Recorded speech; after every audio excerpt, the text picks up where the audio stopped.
inicial aqui. Agora vai. Vamos lá. Bom, queria agradecer a presença de todos. Como dizia o filósofo baiano Raul Seixas, a serpente está na terra e a TV está no ar.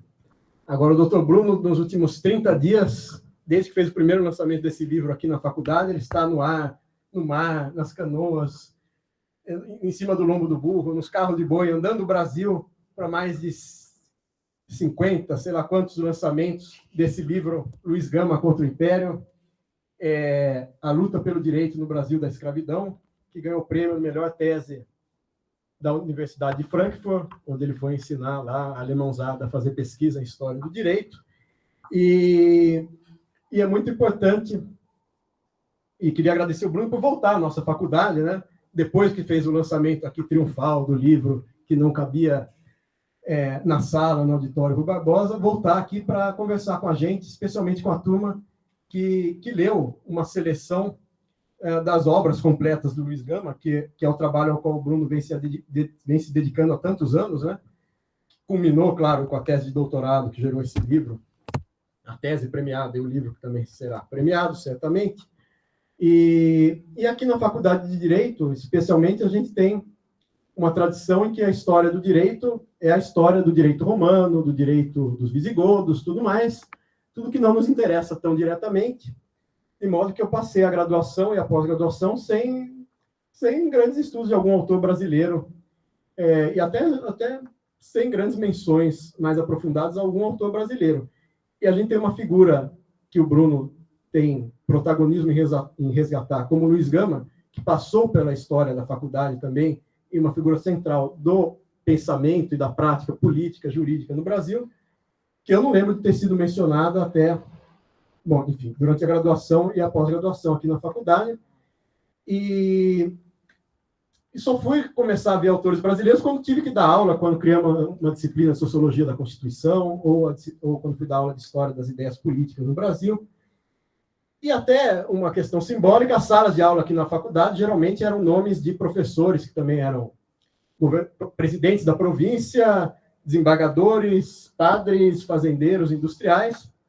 E agora, enfim, num momento mais recente, a gente começa a ter uma diversificação até dos nomes das salas, com essa inauguração da sala Luiz Gama, que resgata um pouco de figuras que passaram pela história da nossa faculdade e pela história do Brasil, evidentemente, e que não eram mencionadas nem de passagem nas nossas aulas. Acho que isso está mudando um pouco para melhor, e queria agradecer ao Bruno a disponibilidade de vir aqui mais uma vez e de contar um pouco, enfim, destacar alguns aspectos, né, do livro, que é monumental aqui. Claro que ele não vai fazer um resumo do livro para a gente, mas acho que tem alguns pontos muito interessantes, e contar um pouco da sua história de pesquisa também, né? Porque a gente está aqui na universidade e é interessante ver como fazer uma pesquisa em história do direito de alto nível, né?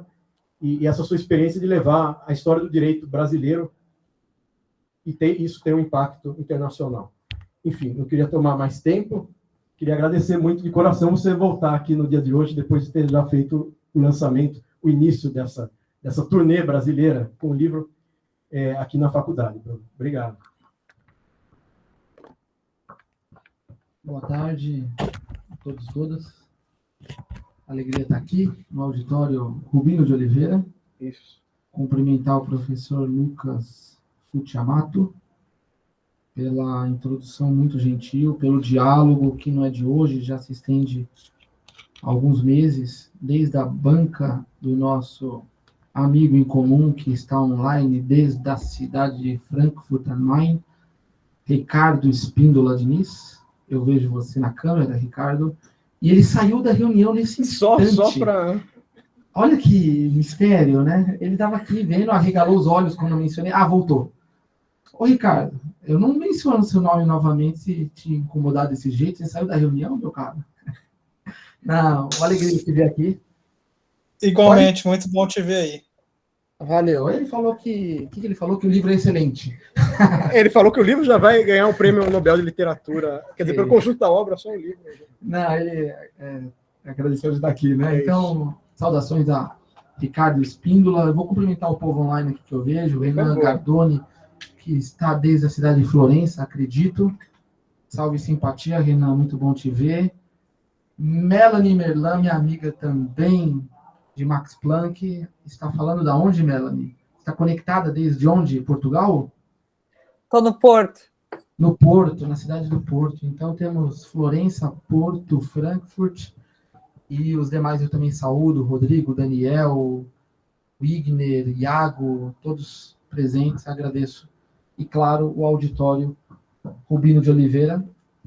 Antes de começar, novamente agradecendo ao professor Lucas, contar uma anedota rápida que talvez você não saiba, mas meu primeiro livro eu lancei aqui neste auditório, ao lado do professor Samuel Barbosa e do nosso professor em comum, professor de todos os historiadores do direito do Brasil, Antônio Manuel Espanha.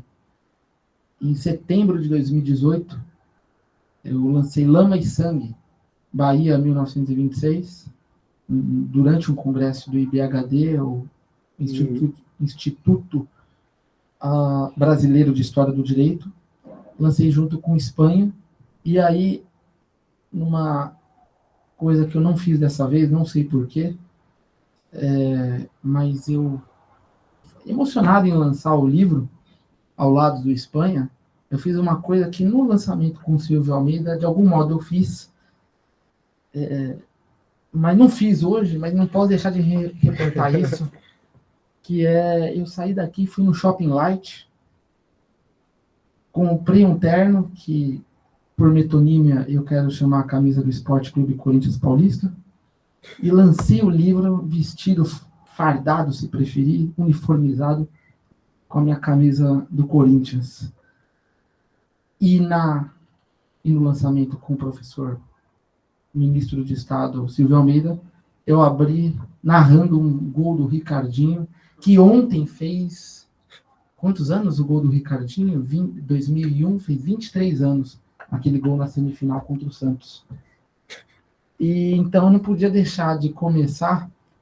Alguns dizem, o Ricardo diz que essa faixa preta e branca, e principalmente essas aqui, tem alguma referência ao uniforme de 2015, campeão brasileiro, com o Renato Augusto. Dizem que há uma referência ao Corinthians aqui, o que eu não posso confirmar no momento. Mas, nem negar. Nem negar. Porém, gente... Eu não vou desativar o modo avião. Olha isso. Ele está voando, eu estou falando que ele está... O modo avião, que viagem, você escutou isso? Eu falei do Corinthians ali, ela... A filha, sei lá o quê. Eu não posso falar o nome dela. Mas, bom, para mim, muito bom estar aqui. Viu, Lucas? Falando do Luiz Gama contra o Império, eu cheguei hoje do Rio de Janeiro. Em 29 dias, uma alunação inteira, desde o lançamento aqui no Auditório Rui Barbosa Nogueira. Aí fui para Brasília, Salvador, Rio de Janeiro e volto a São Paulo hoje. E fico muito contente em saber que a turma aqui já começou a ler o Luiz Gama. O professor Lucas disse que passou a graduação e o mestrado e o doutorado sem ouvir o nome do Luiz Gama. E é esse o estado da arte. Né? Um professor jovem, que agora completou 28 anos, é isso? Um pouco mais. Né? Um pouco mais do que isso. Passou a formação acadêmica toda aqui no Largo de São Francisco. Isso não é um privilégio do Largo de São Francisco, é de todas as instituições de ensino jurídico no Brasil. Não ouviu o nome do Gama. Não ouviu. O nome não tá ainda, acredito, em nenhuma ementa. Salvo engano, essa é a primeira.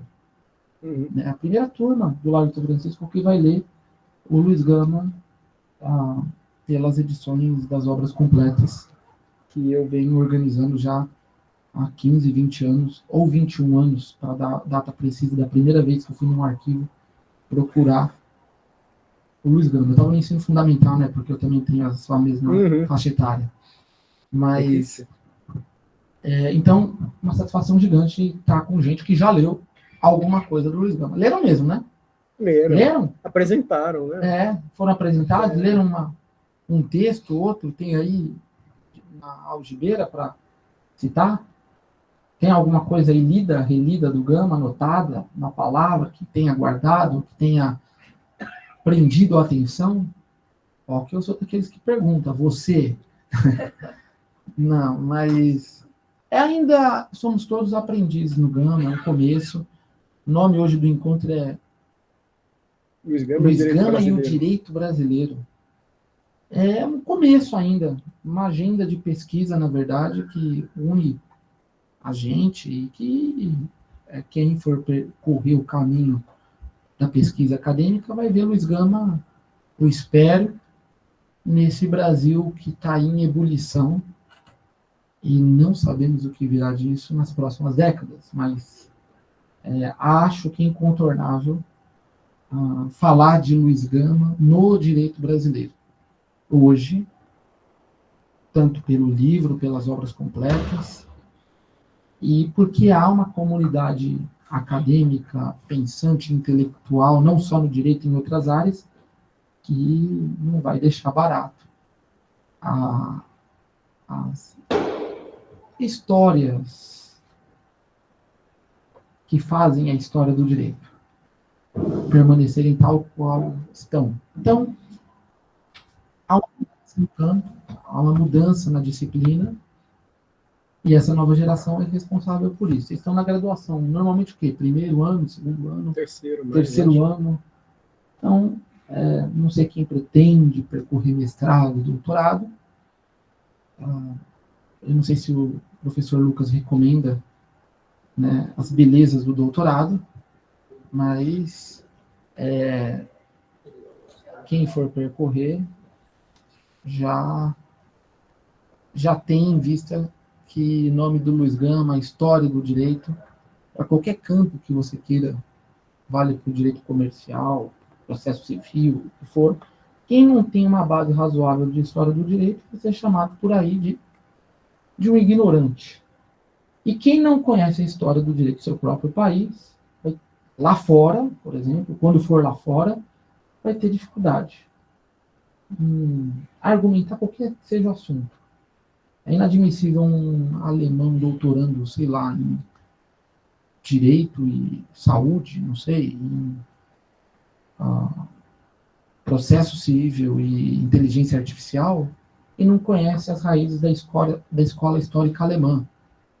Ou um norte-americano que não conheça as razões que levam à guerra civil da Confederação e da União. Enfim, ter uma formação em história, e eu não sei qual é a carga horária de história aqui na casa, e quais são as emendas aqui da casa, mas ou a gente repensa isso, ou a gente vai ter uma formação, no mínimo, deficiente e precária de história. Então, corrigir a nossa formação em história, que vindo do ensino fundamental e médio não é lá grandes coisas, em modo geral, se na faculdade de Direito, ainda mais na bicentenária Faculdade de Direito do Largo de São Francisco, não houver uma formação em História, vai complicar para o exercício da advocacia ou mesmo para o ingresso em carreiras públicas, como a magistratura ou o Ministério Público. Então, História assim, é substrato básico para formar o pensamento para muitas disciplinas técnicas e dogmáticas, se quiserem. Até porque o Brasil tem mudado muito pouco.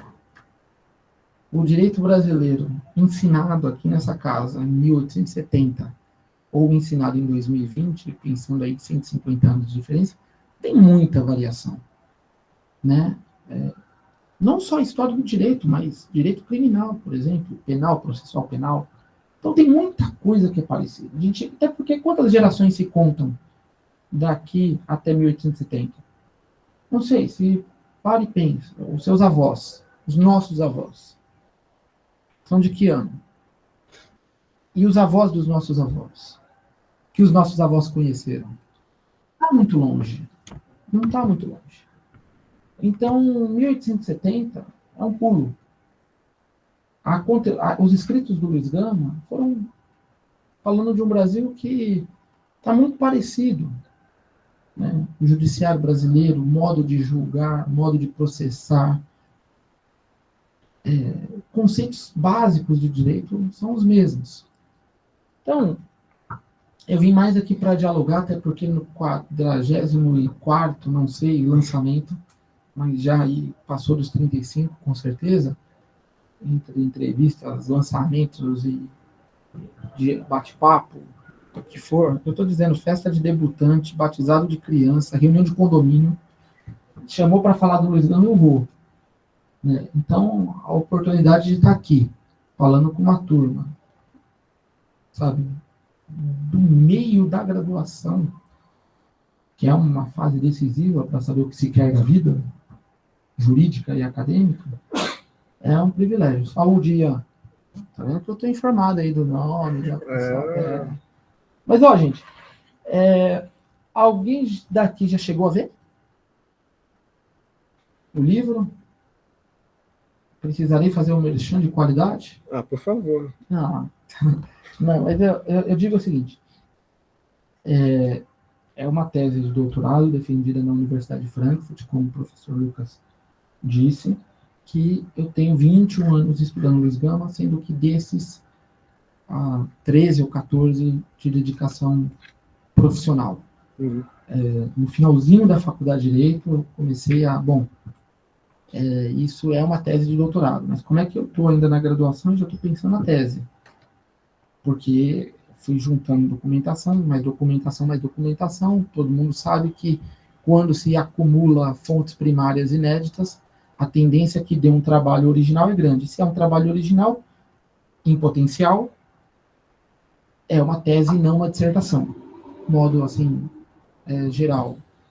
E pensei, olha, acho que é uma tese e tenho que apresentar. E aqui nesse auditório eu conversei com o professor Espanha, que viu que era uma tese, e aí levou tempo de ver em qual universidade, qual linha de pesquisa, que essa é uma coisa que não dá para errar, que se entra numa linha, num grupo que não tem um entendimento de quem é o Luiz Gama, ou do que é a história do direito, porque entender quem é o Luiz Gama seria muito mais difícil, porque a gente conta nos dedos os leitores de Luiz Gama no Brasil. Então, eu precisava de um centro de pesquisa de história do direito. Aí eu começo a rastrear. Tinha que ser na história do direito, não dava para ser na história social, da cultura, por exemplo, que pouco entende de direito. Porque historiadores sociais, às vezes, têm dificuldade de saber o que é um juiz e o que é um desembargador. O que é uma petição inicial, o que é uma contestação. A gente aqui tem uma formação dentro dos jogos de poderes do direito, ou do labirinto do direito, use a imagem que quiser, que dá uma percepção melhor do que é esse edifício que aqui estamos. Não digo só do edifício do Largo São Francisco, mas digo do edifício como imagem mesmo para pensar o Império do Brasil, a República Federativa do Brasil, para pensar o Estado. Então, eu encontrei na história do direito um lugar para falar do Luiz Gama, e para isso eu tive que, obviamente, mapear o campo e ver quais as ferramentas eu teria para cavar ou esculpir a madeira, pensando na imagem do entalhador, e pensei o seguinte, eu tenho que entender os livros que o Luiz Gama lia. Só para dar uma visão de um problema de pesquisa, eu estou estudando uma personalidade, mas eu estou estudando, é claro, a sua sociedade. E aí, eu vi o seguinte, o Luiz Gama nasceu no dia 21 de junho de 1830, às 7 horas da manhã. E morreu no dia 24 de agosto de 1882, às 2 horas da tarde. Entre o ponto A e o B, tudo me interessava enquanto historiador. Obviamente, a primeira infância é mais difícil de você colher documentos, e mesmo a primeira infância e a primeira juventude dizem pouco de uma biografia jurídica ou da inserção daquela vida para o direito, dizem pouco. Essa primeira infância e a primeira juventude. Mas ainda assim eu tive que investigar esse período, porque sem entender a Bahia de 1830 não se entende o Luiz Gama. Porque esse círculo familiar dele, e o bairro que ele nasceu, e a Bahia que ele viveu, vai dizer muito da trajetória dele seguinte. Não fosse isso, ele não teria sido escravizado aos 10 anos de idade pelo próprio pai. Um evento, assim, que vai definir os rumos da vida dele. E é um ato profundamente jurídico, porque você não poderia reduzir uma pessoa livre à escravidão, artigo 179 do Código Criminal do Império, e o pai dele não só reduz ele à escravidão, como forja um documento para isso, que é acatado por demais autoridades. A exemplo da alfândega em Salvador. E depois isso é a forja de um documento, vira outro, que vira outro, e vira uma cadeia de haveres e deveres. Tem uma linha de documentos que vão engrossando a papelada de uma escravização ilegal. Atos, portanto, profundamente jurídicos desde os 10 anos de idade do Luiz Gama. Então eu não poderia fazer uma análise das ideias do Gama, da obra do Gama, sem estudar esse evento fundador da sua biografia, de algum modo, que é a escravização pelo próprio pai. Vocês sabiam disso, né? Que ele foi escravizado pelo próprio pai. Não? Não tem problema dizer que não. É mais... Sabiam ou não sabiam? Meio a meio. E é importante porque, mesmo quem diz que não, eu acho do caramba falar assim, porque é alguém que nasceu livre numa sociedade escravista de soberania plena. Sempre tenham isso em vista. A sociedade escravista de soberania plena. Tinha escravidão em todos os lugares do Brasil, em todos os cantos, e todas as instituições e instâncias chancelavam. Vale do legislativo, do judiciário, militares, todo mundo comprava africanos livres e forjavam documentos para legalizar o roubo.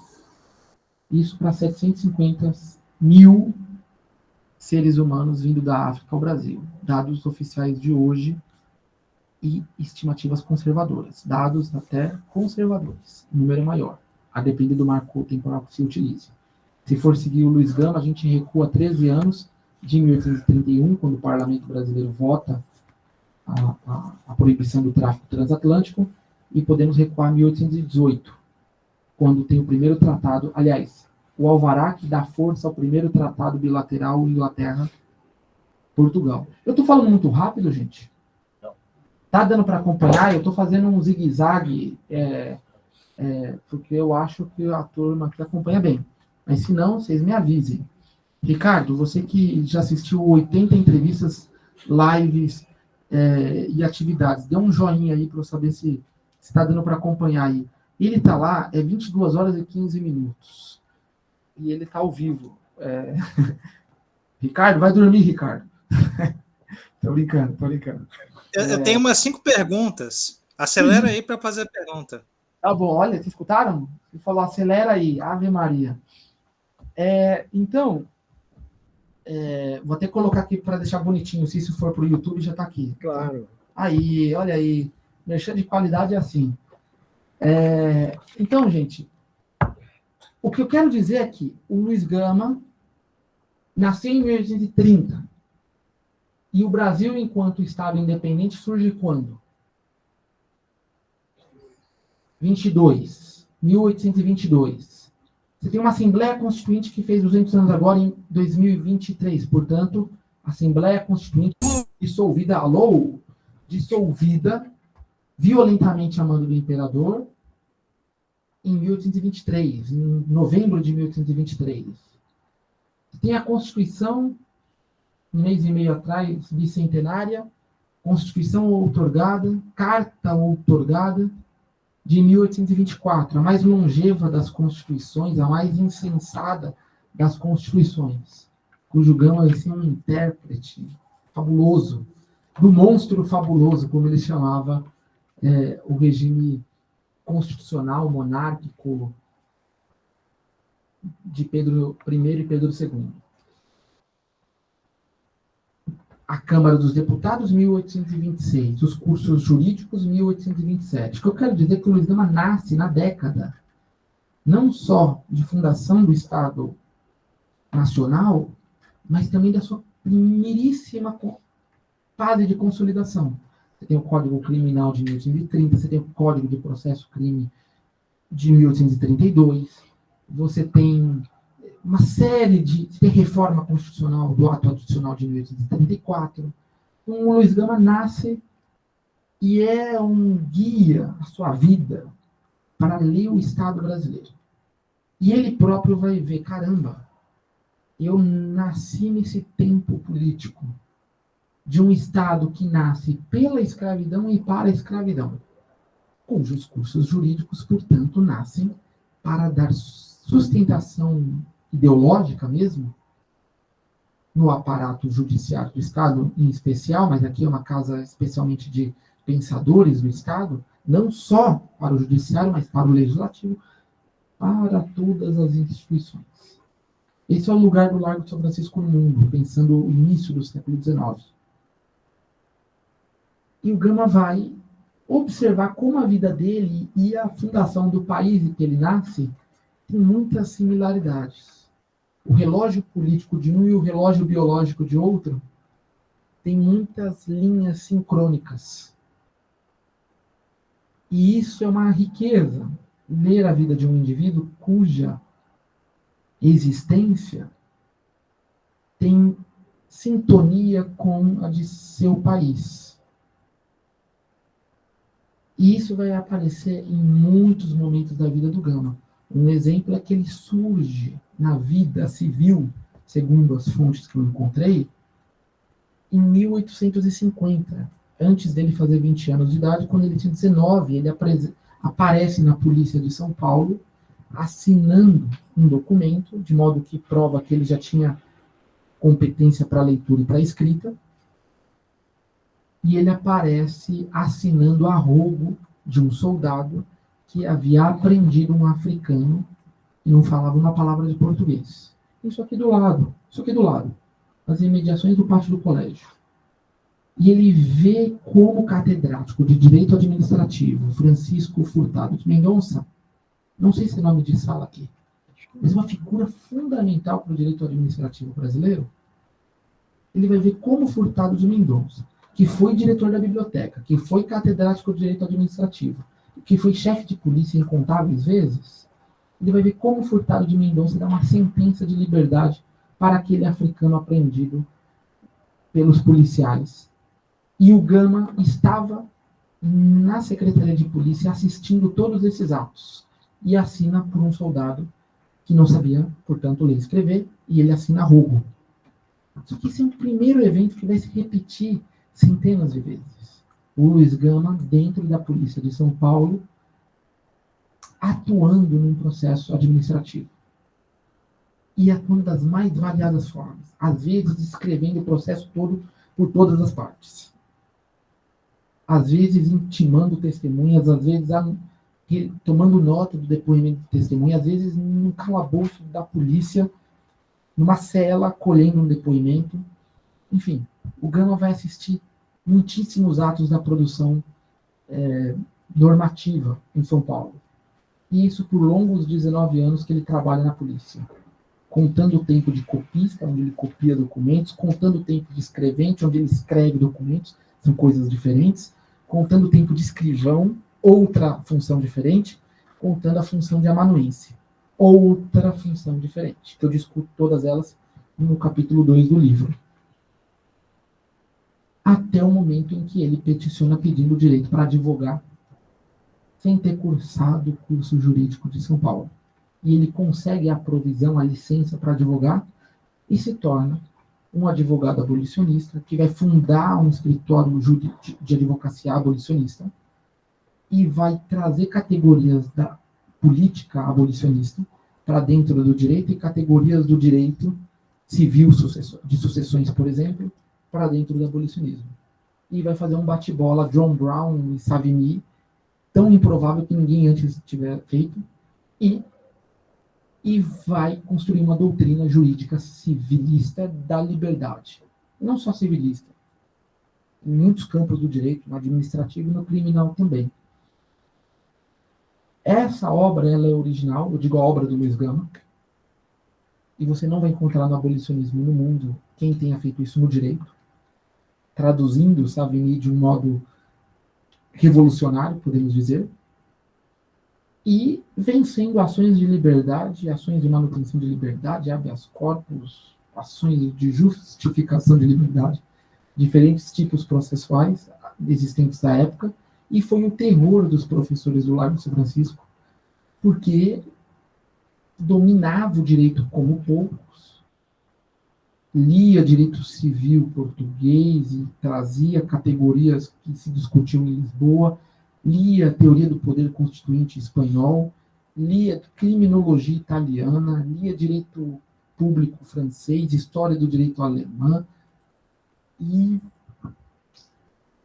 pensava tudo isso a partir de problemas originais que só o Brasil, enquanto uma sociedade escravista plena, produzia.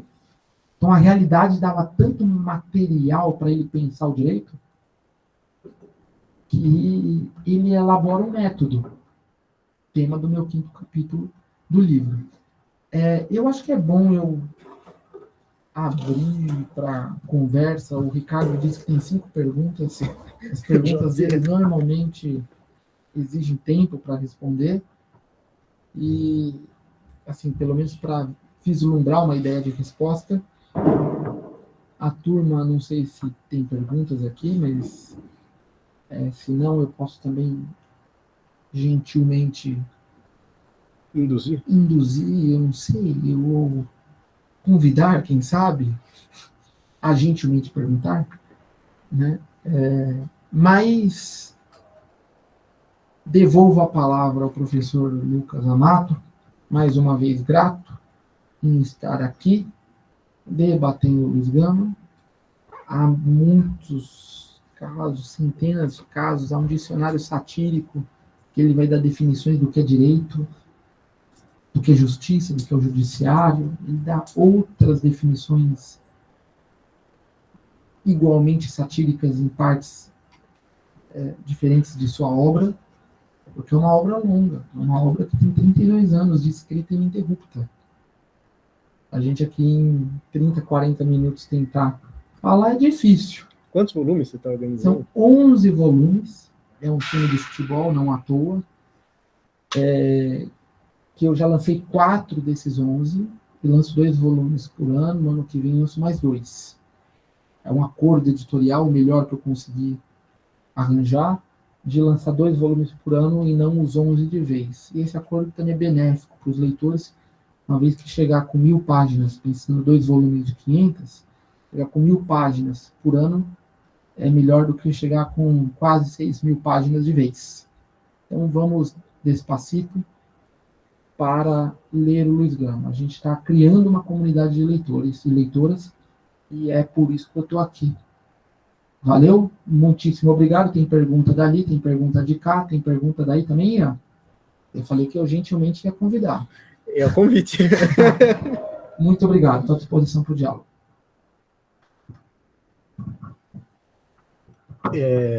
Já vou passar a palavra, mas eu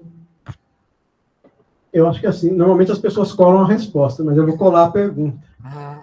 Porque por indução do amigo Ricardo Spindola, ele me sugeriu ler especialmente aquela parte da argumentação do Luiz Gama contra o José Bonifácio, o Moço, que mostrava um ponto interessante, porque se a gente pensar no Luiz Gama como um líder político, abolicionista, a gente pensaria que ele levaria um discurso político para o processo judicial. E como o Ricardo destacava O Luiz Gama era muito técnico nas defesas que ele realizava, e aí queria que você comentasse um pouco rapidamente um pouco desse processo que é simbólico, né? Eu sei que você está conduzindo, vai aprofundar ainda a pesquisa sobre a questão Neto, essa grande ação coletiva que o Luiz Gama, enfim, patrocinou, e acho que mostra um ponto interessante, que é como alguém que era político e que usava todos os meios da imprensa, do discurso, para defender a causa abolicionista, como dentro de um processo ele procura os argumentos técnicos e vai até, enfim, ironizar os argumentos justnaturalistas, os argumentos fora do direito positivo que eram usados pelo José Bonifácio, o moço, né, para, enfim, na parte contrária a essa libertação. Então, se você puder fazer um comentário um pouco sobre esse ponto, como o Luiz Gama conseguia dividir a técnica jurídica de um lado e a política de outro, e encaminhar ao mesmo tempo essas coisas, e um comentário, a gente leu um pouco sobre, enfim, no volume sobre direito que você editou, a gente leu um pouco lá sobre a questão Neto. Você citou o poeta baiano Raul Seixas para introduzir esta sessão, e eu lembrei de um outro poeta do Tejo, que é o Fernando Pessoa, no heterônimo Álvaro de Campos. Ele tem um verso que eu acho que ajuda a introduzir o tema da técnica jurídica e do Luiz Gama sendo técnico do direito. Que eu não sei o nome do poema, mas o Google está aí para os interessados, que ele em dado momento vai dizer assim: sou um técnico dentro da técnica. Fora disso, sou doido, com todo o direito a sê-lo. Com todo o direito a sê-lo. Ouviram? Acredito que eu recitei exatamente, mas se não, peço desculpas. Em todo caso, eu vejo muito Gama pensando o direito numa sociedade violenta, perversa, racista, escravista, até a medula, sendo um técnico dentro da técnica como uma questão até existencial. Porque se ele fosse, dado o contexto, ir para o direito natural para fundamentar suas ações, uma que ia ser causa perdida vindo dele, e obviamente ele era um leitor arguto do desenvolvimento da técnica, das tecnologias que marcaram especialmente o último quarto do século XIX, ele vai entender que essa aceleração técnica da sociedade moderna era inevitável, estava aí e também estava no direito. E havia todo o discurso da cientificação e de uma sentença técnica, por exemplo. Então, ele entende essa aceleração técnica e vê que se valorizava bastante o discurso da técnica no direito e num julgamento, e vai trazer isso para muitos casos, de modo que ele cria certas balizas para a técnica de julgar, para a técnica de pedir e para o argumento técnico de ler, para se fundamentar, enfim, um direito. E esse caso do José Bonifácio Moço, defendendo a parte escravista do comendador Ferreira Neto, junto com outros professores do Largo de São Francisco, porque o José Bonifácio leva fama, assina. E está aqui na entrada da... E está aqui, não. Olha, permita esse parênteses. O Largo de São Francisco tem uma única entrada. Eu sei que tem outras que dá para sair, você me apresentou uma delas até. Mas, a rigor, o Largo de São Francisco só tem uma entrada. A Faculdade de Direito do Largo de São Francisco só tem uma entrada no Largo de São Francisco, correto? Essa única entrada tem uma representação de um homem, sua entrada, uma representação de corpo inteiro, uma estátua de corpo inteiro, que num passado não muito distante ficava na praça do Largo de São Francisco e depois é trazida para dentro da Faculdade de Direito. Mas você não entra na Faculdade de Direito do Largo de São Francisco sem passar pelo simpático José Bonifácio, que está com uma mãozinha quase que estendendo a quem passa. Quase que pegue na minha mão, jovem mancebo. Não tem? Ele não tem aquele ar, com aquela mãozinha? Tem um ar lépido, fagueiro até mesmo. E a outra mão, eu não lembro que tem um livro. O que ele tem? É um livro, eu acho. E ele está com um rosto simpático. Jovem estudante, entre pelo caminho do direito. Eu vos patrocinarei. Algo assim. E tá ali. Não se entra na Faculdade de Direito do Largo de São Francisco sem passar pelo abolicionista José Bonifácio. Porque assim a historiografia registra um poeta abolicionista, alguém com sentimentos altruístas tão elevados, alguém dotado de uma retórica formidável, alguém que deu contribuições valiosíssimas para a ciência do direito. Eu não sei quais, aguardo até hoje que alguém apresente. E um professor que marcou gerações. Também não conheço muito detalhe disso, mas eu estou dizendo o que a superfície pasteuriza ou cola. Pois bem, o José Bonifácio Moço é o advogado de um polo da questão Neto, da parte escravista. Uma síntese muito rápida para que todo mundo tenha é a seguinte. A questão Neto é uma discussão testamentária de um comendador português que morreu no Brasil e era um dos homens mais ricos do Império e deixou uma fortuna imensa. Entre elas, em seu inventário, está arrolado. São 217 pessoas escravizadas. Muitas posses, fazendas, casas, casarões, terras, títulos de crédito, muita coisa. E não deixou filhos. Não deixou herdeiros diretos. Filhos, quero dizer. Deixou uma viúva, deixou irmãos, em Portugal todos eles. Abre-se o testamento em Santos e vira uma briga de foice. De sócio contra herdeiro. E depois de herdeiro contra herdeiro e sócio contra sócio. O Luiz Gama acompanha tudo isso com muita atenção e discrição. É demitido da polícia nesse meio tempo. Pede a provisão para advogar nesse meio tempo. E misteriosamente surge no processo pedindo informações. Ele não era titular de nada. Ele não tinha capacidade nenhuma de representar alguém naquele processo. Mas ele pergunta ao juiz, informação aberta como cidadão, que era algo em disputa, se ele era ou não era. Não era dado por natureza. No Brasil escravista, alguém que tinha sido escravizado ser cidadão, era uma discussão profunda. Ele vai e pede, o juiz permite que ele acesse aquela informação.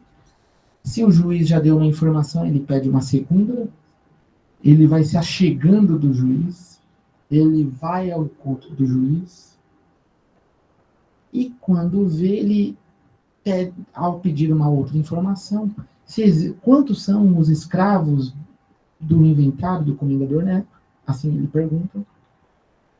E ele sabe, o juiz manda um notário que era um homem negro e era um escrivão em Santos, Joaquim Fernandes Pacheco, que dá os nomes dos 217 escravizados que, por disposição testamentária do comendador Neto, seriam livres, uma vez que ele inseriu uma cláusula de liberdade.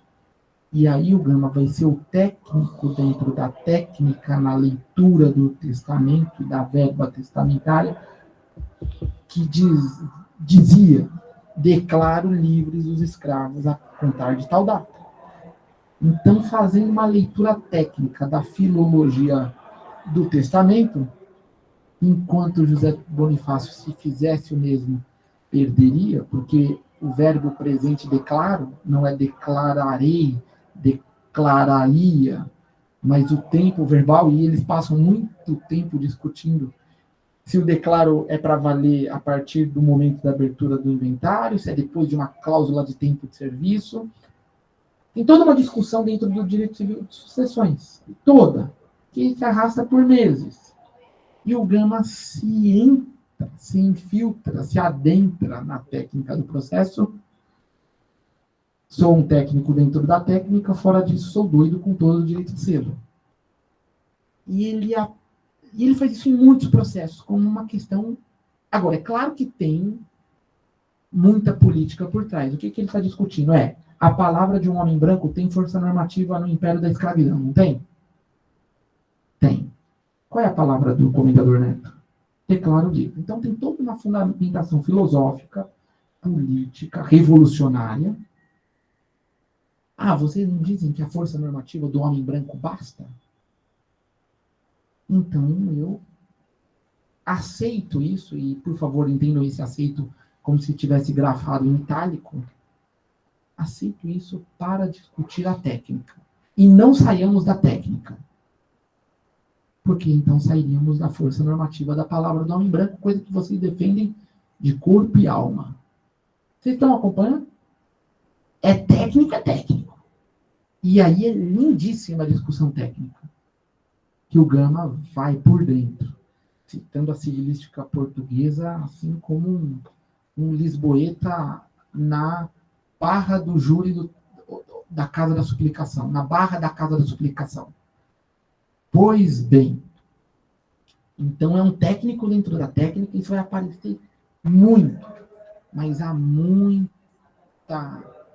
bagagem filosófica, jurídica dos direitos naturais, mas não só dos direitos naturais, de outras disciplinas, que ele vai trazer para dentro. Respondi razoavelmente bem ou não? Nota 10. Não. Olha aí. Fala de novo no microfone. Nota 10, com louvor. Pronto. Eu me aplaudi, já que ninguém aplaudiu. Tô brincando. Não leve a sério. É só para aplaudir. Acho que temos uma parte aqui, né? Uhum. Vai, Ricardo. Você tem precedência. Vai. O horário... Ele está mais avançado até, né? Então, está 5 horas a mais. Eu vou começar lendo a pergunta do Wigner aqui no chat. Cara, professor Bruno, aqui vai uma pergunta que, de certo modo, irá me ajudar a pensar um ponto sociológico em minha iniciação científica. Como o senhor expôs, muito do que o Gama vive, de certa maneira, é perceptível nas vicissitudes do nosso tempo. O senhor acredita que é possível usar Gama em sociologia do direito? E se eu posso emendar com o Wigner, a primeira pergunta das 5 tem muito a ver com a pergunta dele. Porque o Bruno mencionou na apresentação deles que é impensável para um doutorando em direito, em processo civil e inteligência artificial alemão não saber de Savigny, é impensável um doutorando norte-americano não saber nada de guerra civil. Assim, eu já encontrei muito imbecil nesses dois contextos e eu qualificaria um pouco assim, um bom doutorando tem que saber isso. Feita essa colocação, uma coisa que eles entenderam muito bem, que a gente ainda não entendeu muito, é essa importância de se identificar o primeiro, né? E uma discussão razoavelmente boa, em que o Gama entra com peso, e aí a conexão com o Wigner, é quando começa a teoria do direito enquanto gênero. Né? E, evidentemente, você tem alemães que argumentam o ponto, dizendo que é na Alemanha, e tem, evidentemente, italianos para dizer que começou na Alemanha, porque essa é a dinâmica, mais ou menos, como funciona. E eles apontam um texto do Adolf Merkel, não o Merkel, aluno do Kelsen, mas um outro cara que é da escola histórica, aluno do Savigny, de 1873. E o Merkel fala o seguinte: como o direito está se expandindo e, de repente, tem esse processo de juridificação que onde a gente olha tem direito, agora tem direito comercial, e tem direito criminal, e tem direito constitucional, e direito administrativo, você tem essa explosão de disciplinas e institutos que não tinha antes, que conseguem explodir os limites do corpus juris civis. Isso cria um problema da unidade do direito. E para conseguir lidar com essa unidade do direito e com os fundamentos do direito, a gente precisa de um gênero propício para isso. E o Adolf Merkel fala isso em 1873. E aí ele introduz algumas preocupações que já estão no cerne da escola histórica, como metodologia jurídica, teoria das fontes, interpretação, como parte do papel da teoria do direito. Mas, assim, se a gente olha para os textos do Gama, a primeiro lado dessa pergunta é: quando é que ele escreve esse dicionário satírico? Qual que é o ano? Porque a minha impressão é que nesse dicionário você já tem esse esforço de reutilizar uma forma estabelecida do conhecimento jurídico para pensar os fundamentos do direito, de maneira extremamente crítica e mordaz, mas muito criativa. E dá para cravar, que nem eles fazem com esse cara menor, Adolf Merkel, dá para cravar que o Gama fundou a teoria do direito antes do Merkel. E eles entendem a importância disso, está na hora da gente entender a importância disso também. Essa seria a minha primeira pergunta em conexão com a do Wingler. E aí, se não tiver mais perguntas, eu volto com as outras. As outras É coisas. uma ameaça, né? As outras... foi. Não, as outras 4, você diz, né? E é uma ameaça, né? Bom... tem mais perguntas aqui? Eu acho que era bom. Talvez... Então, vou responder essa, Ricardo. E aí tem pergunta aqui do salão, do auditório, Rubino de Oliveira. E aí depois acho que tem que caber as 4. Mas que é a sua conectada com a do Wigner. Olha, você sabe minha opinião sobre o Gama como da originalidade do Gama em criar conceitos e pensar problemas que praticamente só ele viu. Muitas vezes os outros que estavam de corpo presente estavam com os olhos fechados a seu entorno. Então aí, Wigner, o Gama está pensando o fato social, está olhando o seu entorno, está olhando os problemas que o Brasil do século XIX tinha, a São Paulo do século XIX também. Ele está pensando isso e está do chão pensando a abstração, certo? O percurso do Gama é inverso, não é da abstração ao chão, é do chão à abstração. E esse do chão à abstração, imagino que é o olhar sociológico dele, a gente pode chamar assim. E há muita coisa do Brasil de hoje, depende do problema sociológico que você está estudando, Wigner, na sua iniciação científica, mas para muitos problemas sociológicos, o Gama é mais do que útil, é quase que indispensável, se você quer fazer uma leitura sociológica densa, no sentido que articule história e presente. Você digitou no chat iniciativa popular, você pesquisa iniciativa popular. O Gama tem um pensamento do poder constituinte originário que vai fundamentar a crítica constitucional que ele escreve, que é a mais radical que eu conheço. Essa Constituição de 1824 que ninguém critica, né, o Gama vai atacar os seus fundamentos e fundar um jornal, viu? Você fala que isso é pesquisa iniciativa popular. O Gama vai fundar um jornal chamado Democracia, que tem ali a urgência de um poder constituinte que não só deponha, mas que fulmine a monarquia, que derrube a monarquia, instaure a república, que tenha a abolição da escravidão e, portanto, um novo regime de trabalho fundamentado no trabalho livre. Então, Iniciativa Popular e Luiz Gama tem tudo a ver. Ele cria um movimento abolicionista que é um movimento de iniciativa popular. Não é um movimento de salões ou um convescote que ele vai lá e chama 3 ou 4 para pensar a abolição, né? Ao contrário, ele vai formar militantes, vai alfabetizar pessoas, mas ele vai formar gente para dar corpo ao movimento abolicionista. Se isso não é iniciativa popular, desde o chão, mirando até as instituições de Estado, a cúpula do Estado, eu não sei mais o que é. Então, o Gama vai fundar esse jornal chamado Democracia. Né? A ideia de democracia do Gama é do povo, pelo povo, para o povo. Ou seja, é o povo o fundamento da soberania. Quem é o soberano não é o imperador, não é o Estado, é é o povo. A nação é o povo. Isso aí parece simples para a gente hoje, mas naquele tempo, imagina, era outro mundo. Então, Ricardo, voltando à sua pergunta, o Gama escreve o dicionário satírico em 1876. Muito embora ele dê definições sintéticas, que era, como a sua pergunta pressupõe, acredito,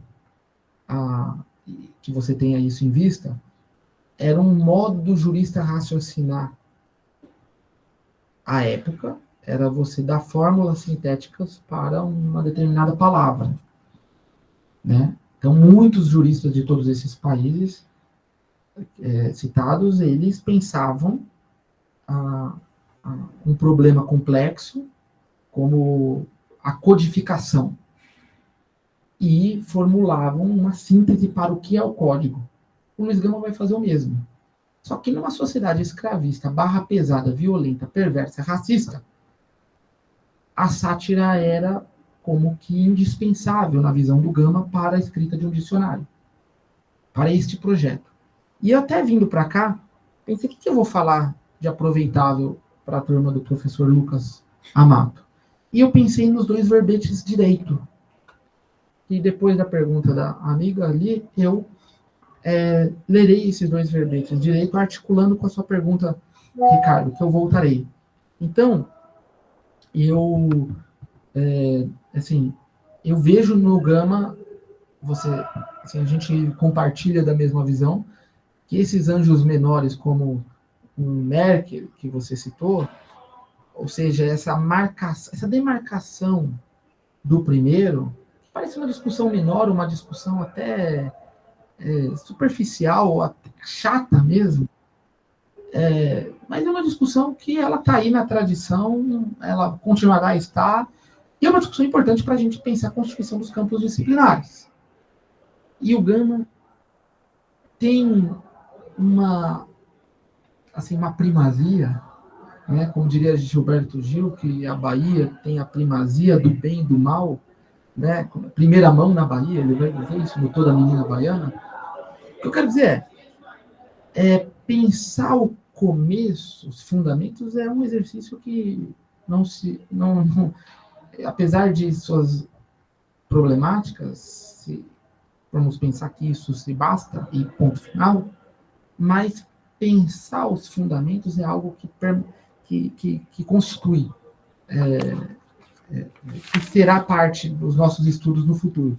Então, a gente pode pensar como dicionário satírico, entre outras das obras do Gama, um começo da teoria do direito no Brasil. E não é à toa que ele vai atacar o projeto da teoria transcendental do direito do professor Xavier, não é o professor Xavier do X-Men, não, mas é o professor Xavier da Faculdade de Direito do Largo de São Francisco. Tem um, viu?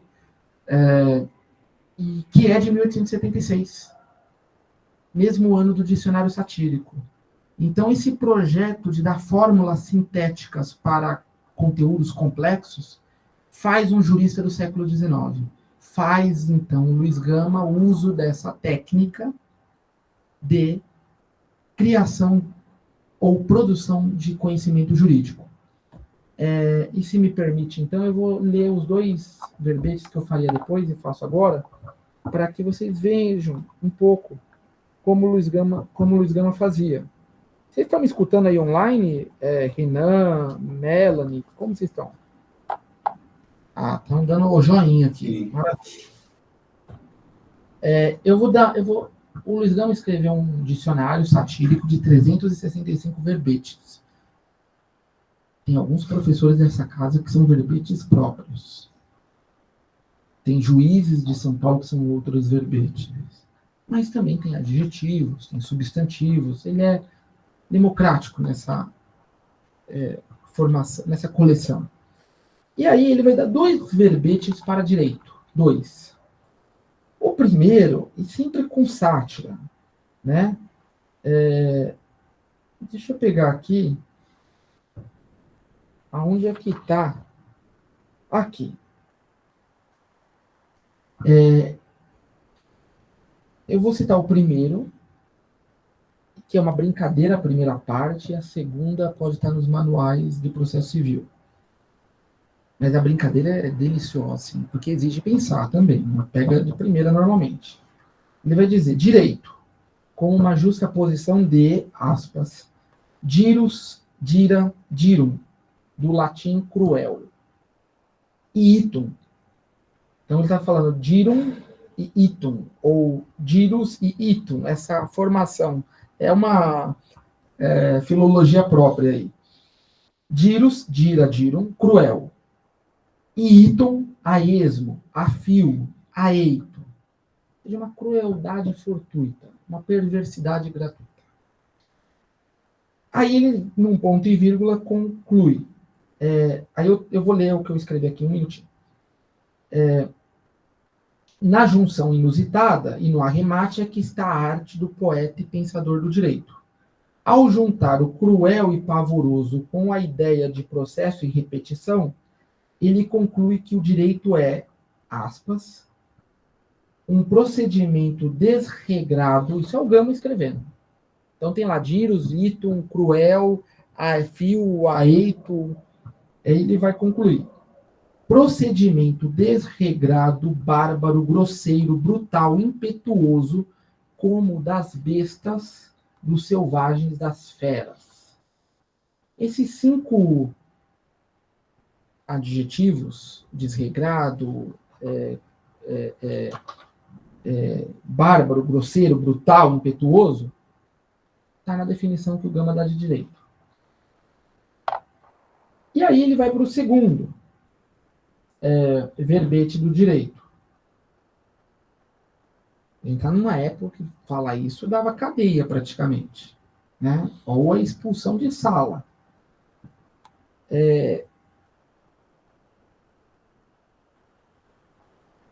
Ele vai escrever que o direito, essa é talvez a minha predileta, é o que eu escrevi mais longamente. Onde é que está o da Gazua aqui, hein? Mas olha que coisa. Cada um, ele vai definir Gavião. Gavião, não sei se foi professor aqui, acho que não. Gavião é nome de município hoje, mas foi juiz e desembargador. Ele vai dizer ave carnívora. Em figura de linguagem seria juiz, comerciante, lavrador. Né? E num outro momento ele vai definir um outro juiz como sublimada águia da jurisprudência. Águia no gênio e na sanha contra os negros. Uma definição de outro juiz. Mas eu volto a definição da Gazua, que é a que eu queria aqui ressaltar. Aqui. O direito tem várias acepções. Em sentido figurado, se uma gazua disfarçada, anotem a palavra, gazua. Uma gazua disfarçada em mãos de tratantes graduados que gozam da fama de homens de bem.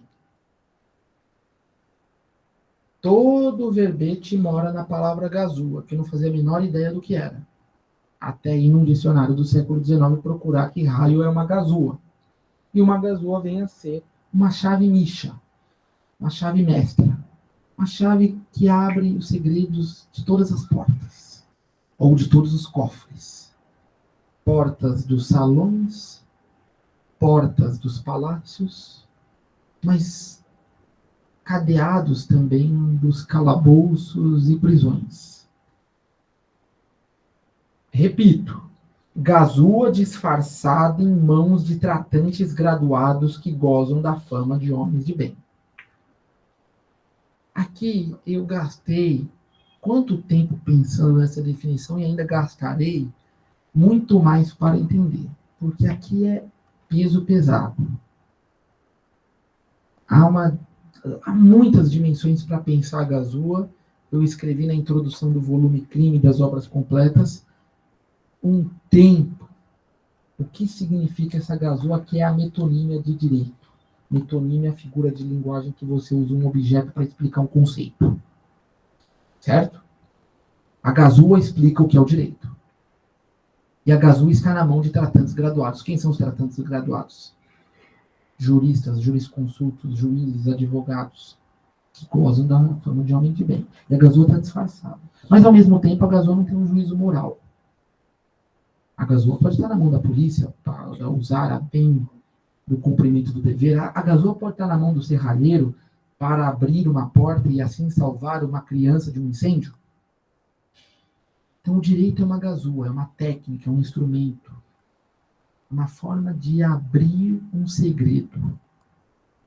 E nós aqui estamos querendo decodificar segredos de causas, de manuais, de literaturas todas, de livros, de compreensões. É muito bonita essa expressão Gazô, mas eu já falei muito. E a nossa amiga ali tem uma pergunta, e o Ricardo tem mais 4, não sei se teremos tempo para tantas perguntas, mas você, por gentileza, respondi você, Ricardo, essa primeira? Sim? Joinha? Nota? Ok. Ele deu um ok. Tá bom. Você, por favor. Você quer falar no microfone para que te ouçam? Talvez seja interessante. Acho que é bom. Porque isso vai para o YouTube. Vai, E é o que fantástico. E o que não está no YouTube não está no mundo. Nem no Instagram. E que se mais alguém quiser perguntar, eu acho que a gente poderia, se mais alguém quiser, fazer uma rodada. Ah? Opa. Chega. Então, boa tarde. Meu nome é Manuela Cruz, eu sou aluna do professor Lucas. E nas leituras, nas discussões de sala de aula, e agora nas falas também de vocês, a gente percebe essa ação do Luiz Gama, tanto na técnica jurídica quanto na ação política, mesmo revolucionária, que quer ir contra o sistema de produção da época dele, né, contra o escravismo.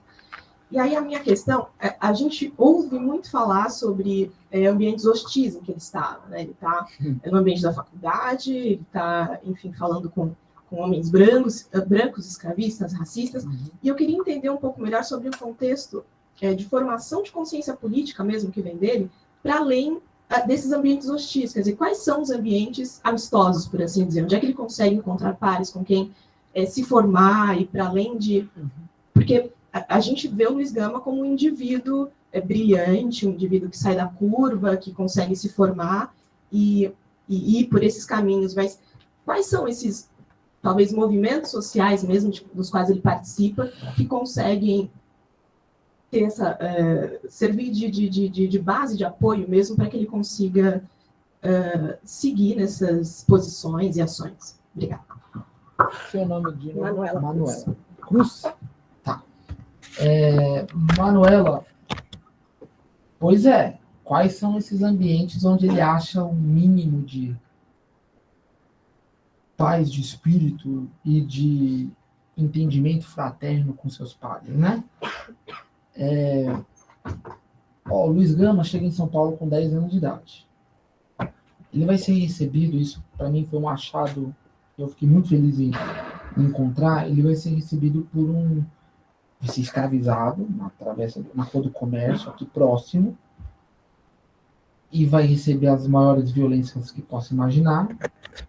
Mas nesse período, ainda aos 10 anos de idade, ele encontra o preto velho Marcelino Pinto do Rego, que ensina ele a arte da sapataria.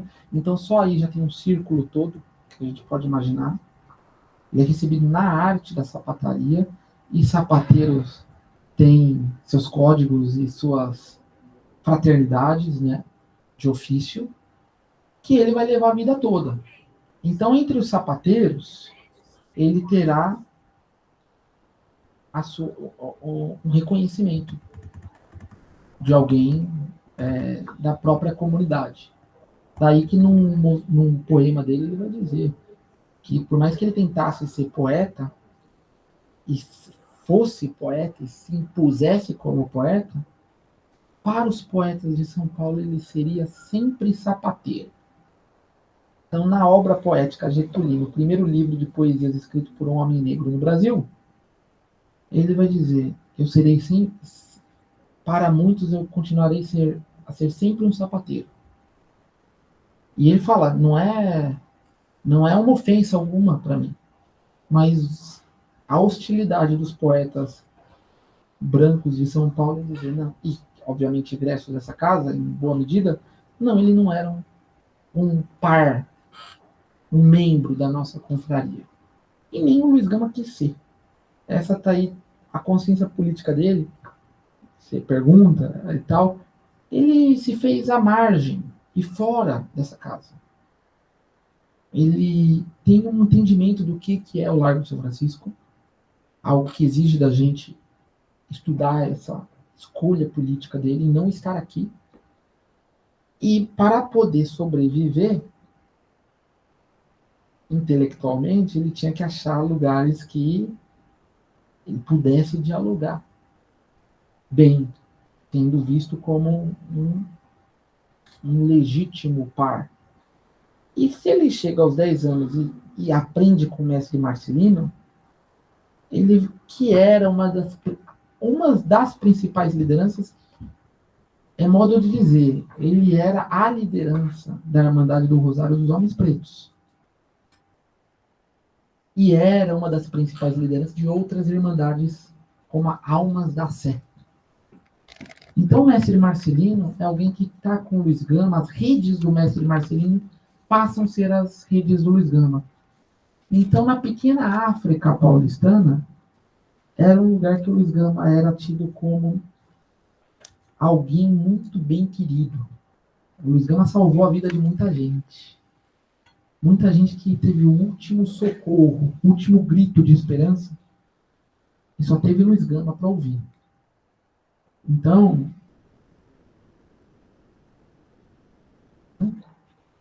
nos quilombos da região de São Paulo, e seu nome viajou de volta à Bahia e ao Rio de Janeiro e ao interior da província de São Paulo.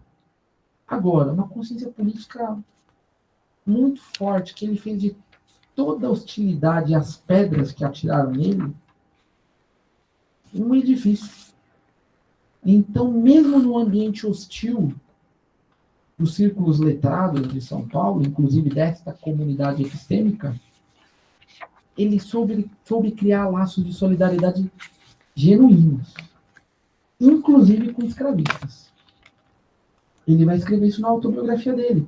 Qual é o papel do menino Antônio Rodrigues do Prado Júnior na sua biografia? A gente que tinha um laço de fraternidade que Gama vai dizer, fizemos amizades de irmãos diletos. Um jovem branco escravista. É perturbador em alguma medida, mas é o termo do Luiz Gama. Então o Luiz Gama soube criar pontes com essa comunidade também. Como isso? A ver, a pensar, a estudar. Eu apresento algumas ideias no livro, mas não era um ambiente, assim, não tinha uma ruptura infantil. O Gama sabia, na longa duração, construir alianças. E foi traído, e foi pisoteado, e foi humilhado por quem era parceiro de primeira hora, como o Américo de Campos, como o Américo Brasiliense. Não sei se nomes aqui, mas nomes de município no estado de São Paulo.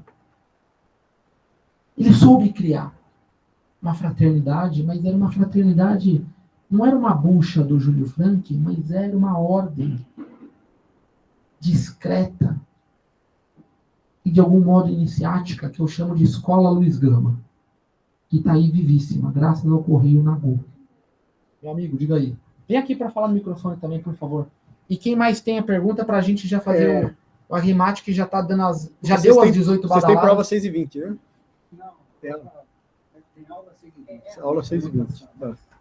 Então, eu não... tem mais duas e a gente encerra aqui. E, Ricardo? E tem mais duas aqui. E duas do chat. Você pode pôr no chat também, Ricardo? Bom, boa noite. A pergunta é bem simples. Me causou estranheza que ele fosse recebido e que ele autorizasse ele a ter competência para ele litigar.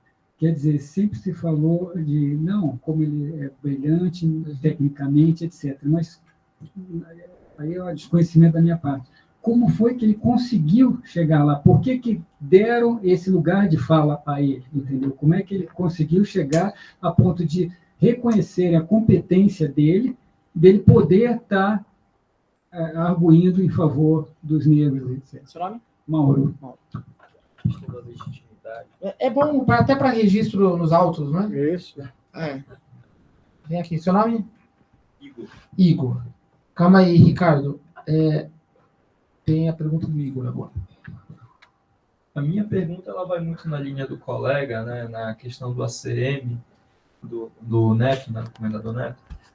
A questão que se coloca em termos de direito processual seria como que o Gama seria legítimo para participar, enfim, pleitear o direito dos povos escravizados. Começando pela do Mauro. Mauro, também foi uma estranheza, é o termo que você usa, né?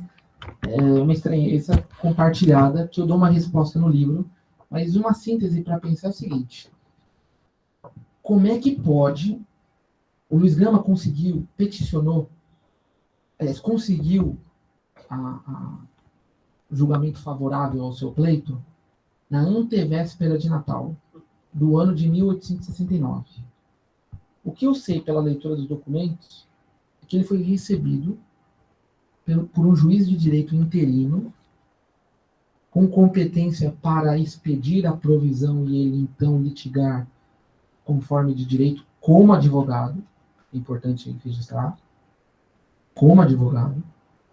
Ele consegue isso na antevéspera de Natal de 1869. O que eu fico pensando como é que alguém consegue que um juiz despache, favoravelmente, inclusive, na antevéspera de Natal? Não é difícil? Não é estranho? Então dobra a estranheza. O fato é que ele consegue. E essa é a data do documento, ali, é o que registra os autos. Como isso se deu? Semanas antes, ele foi expulso a bem do serviço público, demitido a bem do serviço público, com a ameaça de deportação à África. Consegue imaginar isso? Sendo ameaçado de deportação à África.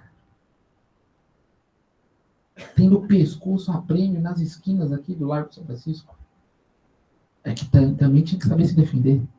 E tinha que ter uma rede de apoio, de solidariedade subterrânea e também à mostra.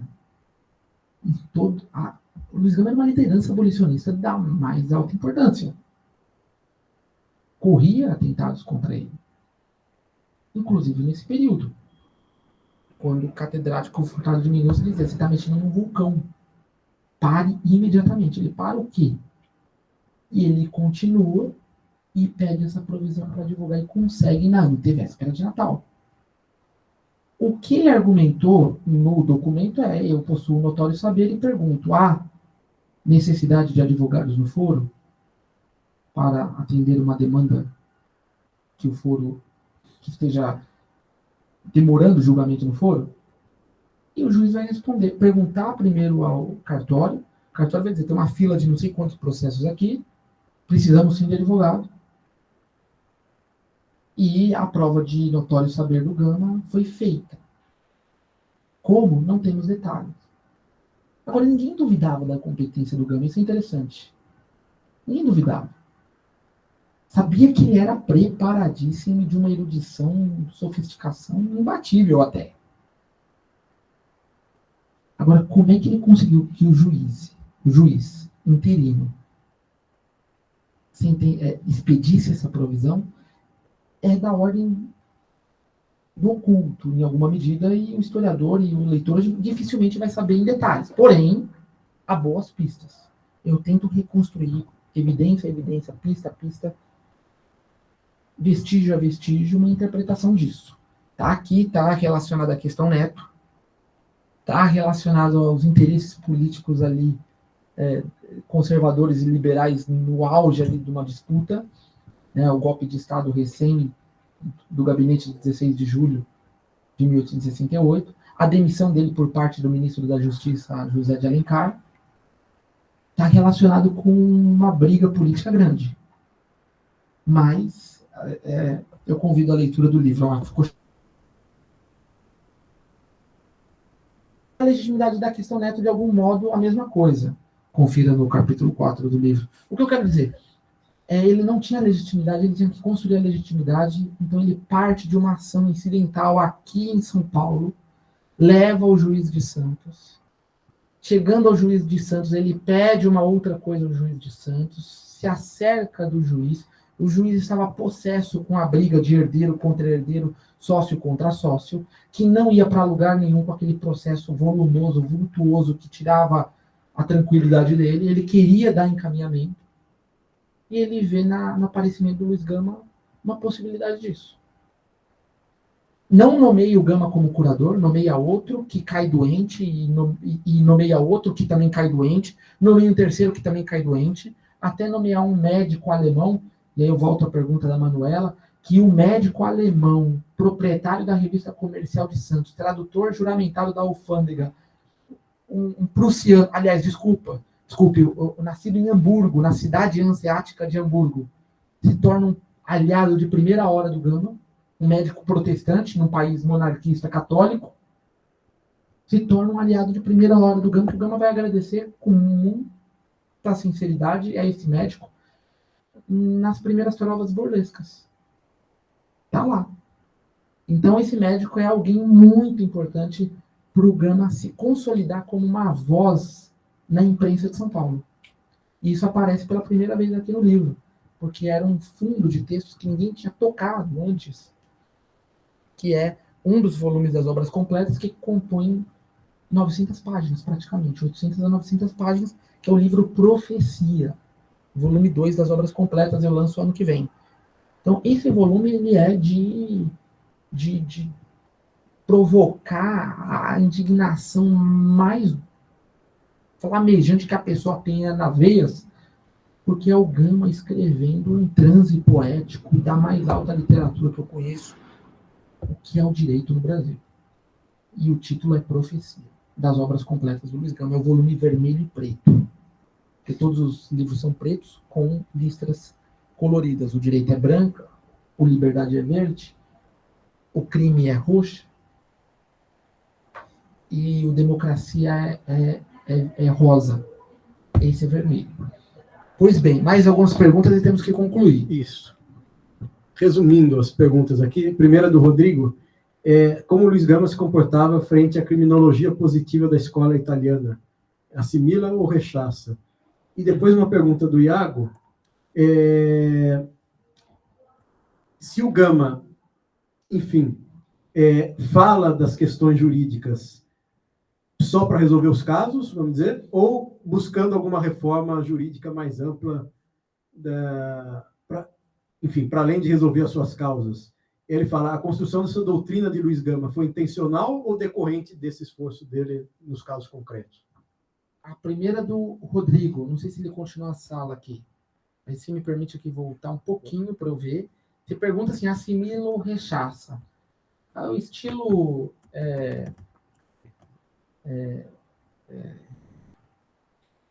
Oswald de Andrade, em seu Manifesto Pau-Brasil, que deglutia Bispo Sardinha, o Gama assimilou e rechaçou para sobreviver no inferno do Império do Brasil, só assimilando e rechaçando. Não tinha como não assimilar, mas o Gama, pela natureza e temperamento, depois poderemos conversar disso, ele tinha uma coisa de assimilar e rechaçar. Então, ele estava lendo a criminologia italiana, mas do mesmo modo que o Ricardo abre na sua pergunta, o Gama estava inaugurando coisas, porque a sua sociedade, o seu tempo histórico permitia que ele inaugurasse. Então ele vai inaugurar coisa que nem os criminólogos italianos poderiam sonhar aquele tempo. Então ele vai escrever a partir de um fato criminoso, tirar lições daquilo. Lembra que eu falei do chão à abstração? Ele vai fazer isso. Então ele está criando uma criminologia no Brasil, criando uma teoria do direito no Brasil, criando uma história do direito no Brasil, criando originalmente coisas que não estavam na literatura. E vale para o direito criminal também, viu, Rodrigo? Do Iago. A do Iago...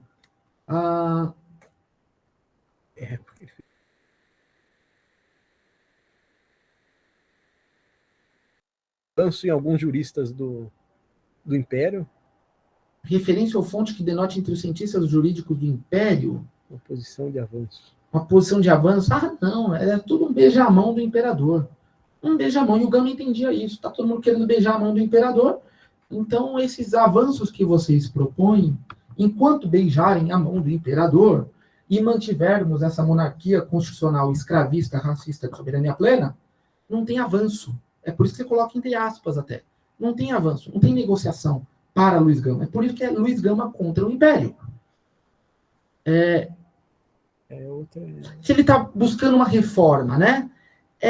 Ele está e não está, porque ele está ali no fio da navalha, para usar um termo dos Racionais MCs, num disco, não lembro agora se é o Holocausto Urbano, está no fio da navalha. Então ele está pensando a revolução numa sociedade que não tem não tem formação ainda para um momento revolucionário. E ele está buscando reforma enquanto a revolução não vem. É por isso que ele entra no direito mais reformista das linguagens e dos sistemas. Posso colocar assim? Professor? Pode. Então beleza. Então é isso. Ele está, claro, pensando na reforma. Mas ele está pensando na revolução. Ou essa reforma foi algo que nós, cientistas sociais, percebemos? Não, ele está pensando na reforma. Naquele tempo, claro que está. Pensando pragmaticamente a reforma. Pecinha por pecinha, então, essa construção da doutrina de Luiz Gama foi absolutamente intencional, né? Agora, ele não gostaria de criar uma doutrina jurídica, se pensarmos o revolucionário Luiz Gama, que propõe rolar com a cabeça do imperador. Vamos lá, o que mais? Ricardo... O Ricardo deixou para Frankfurt as perguntas. Deixou para Frankfurt? Nóis, Ricardo. E essa sensação com relação ao Evaristo de Moraes, que o Rodrigo... o Evaristo de Moraes é um discípulo do Luiz Gama, né? Como Cosme de Farias é. Porque eles falam ambos na republicanização da República. E ambos abolicionistas da raspa do tacho, da última geração dos abolicionistas, porque tinham 16, 17 anos quando do 13 de maio de 1888. 18 horas mais 18 minutos na cidade de São Paulo. É hora de dar tchau, professor Lucas Amato? Acho que porque a aula começa às 18h20. 18h20, 1 minuto e meio daqui até lá. Vocês são pontuais, acredito. Mas eu estou aqui à disposição, tem alguns livros vendendo aqui na frente.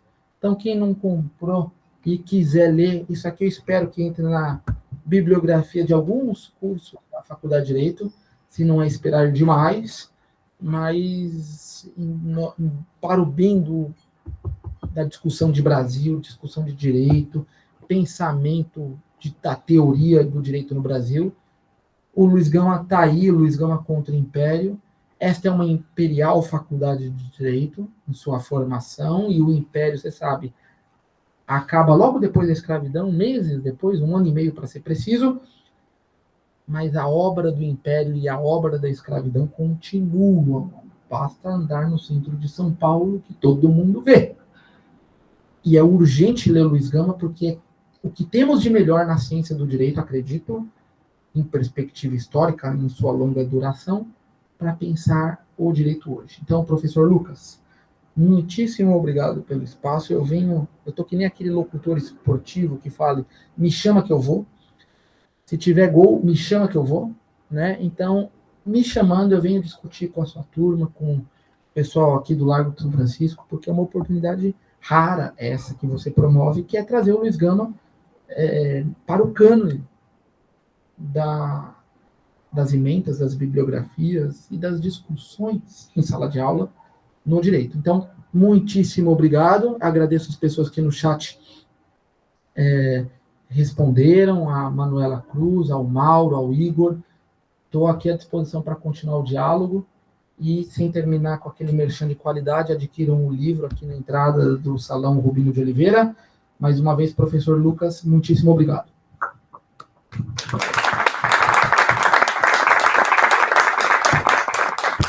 Obrigado.